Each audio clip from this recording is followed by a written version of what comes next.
Are you one of those people who collects things, hats, records, baseball cards, whatever? Well, you can't collect everything, can you? Well, you can if your name is Richard Davenport from Smyrna. Rob Wiles paid a visit to this collector whose collection is so vast, he had to build a town to keep it all. It's pretty easy to find Richard Davenport's place. It's the house with the airplane parked in the front yard. The plane isn't the only unusual thing Richard Davenport collects. His backyard is full of even more interesting stuff, dating back to when Richard was a little boy. When I was in school, I didn't like history much. I hated it. That was probably my worst subject, but now I wished I'd spent more time in it, you know, because now it's my favorite thing. I like the history, anything history.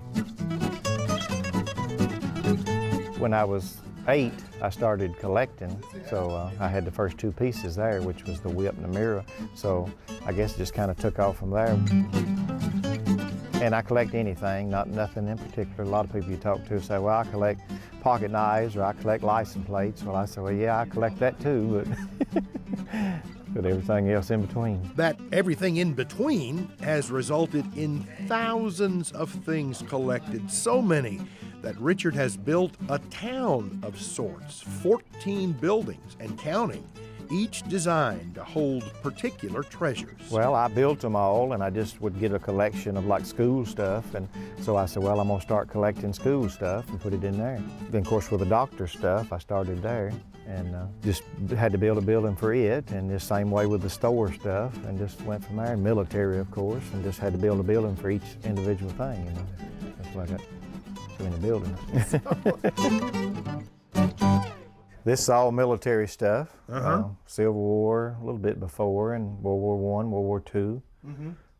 So were you in the service yourself? Or? No, I wasn't. I wished I probably would have liked it, but no, I wouldn't. So? You just enjoy collecting stuff? Oh yeah, anything military. Things. Did you ever meet any of the people who used these things in the war, like World War II? Or? Some of them, just like I was telling you about the flag here that was on a buddy that went to church with his casket. Yes.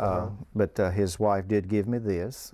But in some of the other pieces, people have brought me back from the more recent wars. The military collection is Richard's favorite among his collections. All kinds of weapons and medals and photos.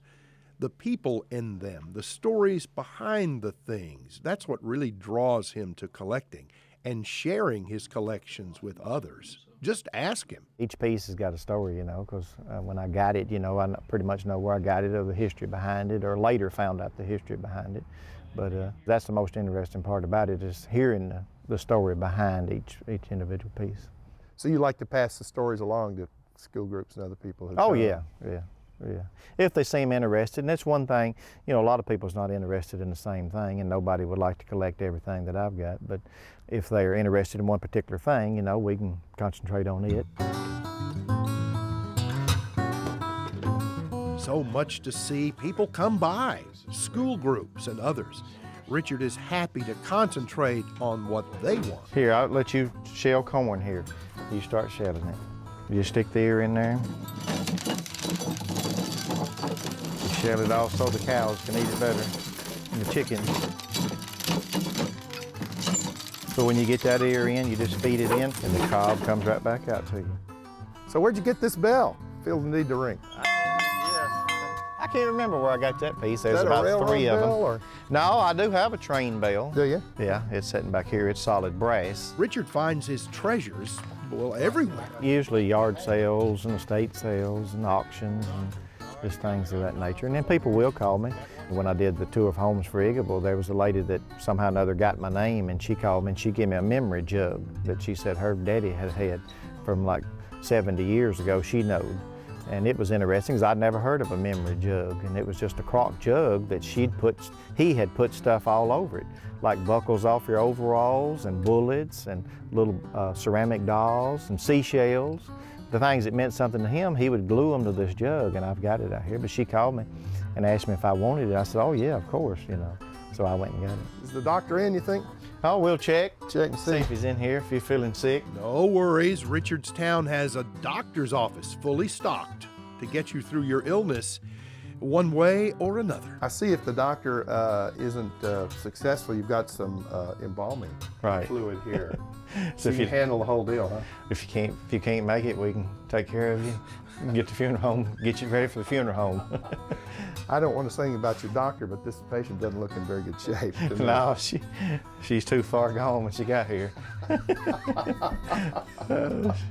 She's gone. Everywhere you look around here, interesting things, some things you may never have seen before. They've got a date on them before 1900. They're dated 1895. They're hog oilers. Hog oiler. Why would you want to oil your hog? Well, I'm a city boy, pretty much. So. If they all get lice, so you put black motor oil in here, you use motor oil out of your car in here, and then the hogs would rub on it. And this was sort of the fancy uptown way of doing it. Most people just slung it on the wall or on the ground, they laid in it. Well, a hog oiler, who doesn't need one?